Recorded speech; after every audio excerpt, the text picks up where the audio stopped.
Hi, welcome to Webcomics Story Builder, where I document and share tips and tricks I learned about storytelling catered towards webcomic creators. Last night, I was reading my favourite webtoons as normal. I was admiring their art and the stunning imagery, the detail in the clothing designs, the locations, the shading, things like that. Then I went back to start working on my own webcomic, and I couldn't help but compare the difference in anatomy and in highlighting style, and the difference in the way the characters looked and the way the characters stood and the poses that were used and the character design.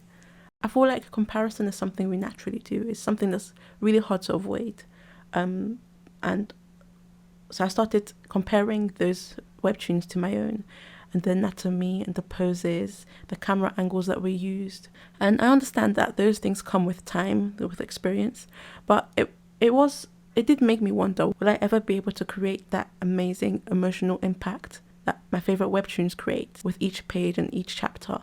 It really did make me wonder, how were these creators able to create such a great webtoon?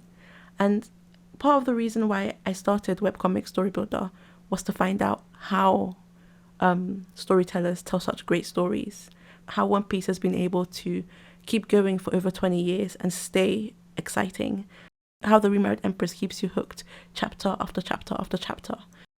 I have learned a lot since starting this, and I know the whats and I know the hows, but I'm still in the process of implementing these things and understanding how I can actually fit these things in my own stories.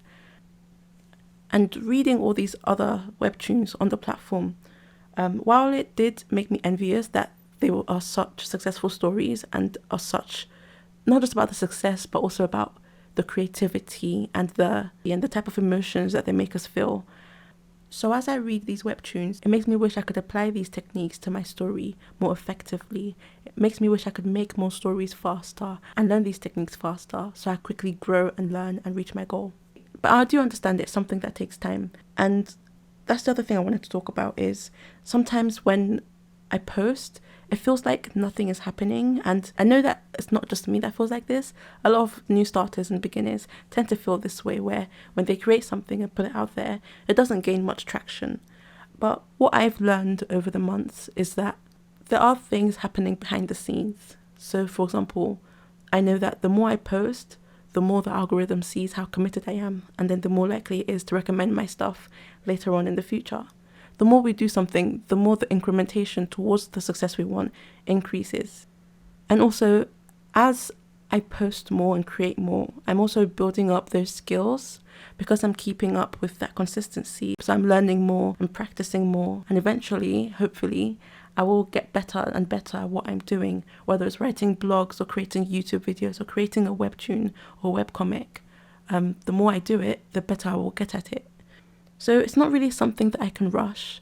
And with the comparison, I guess the best way to handle that is to use it as fuel for motivation. I guess it depends on the day. Sometimes I feel more, I wish I could be like that. I wish I could make my webtoon like that. And sometimes I feel, I wish I could make my webtoon like that. Let me start. What can I do now to lead towards that?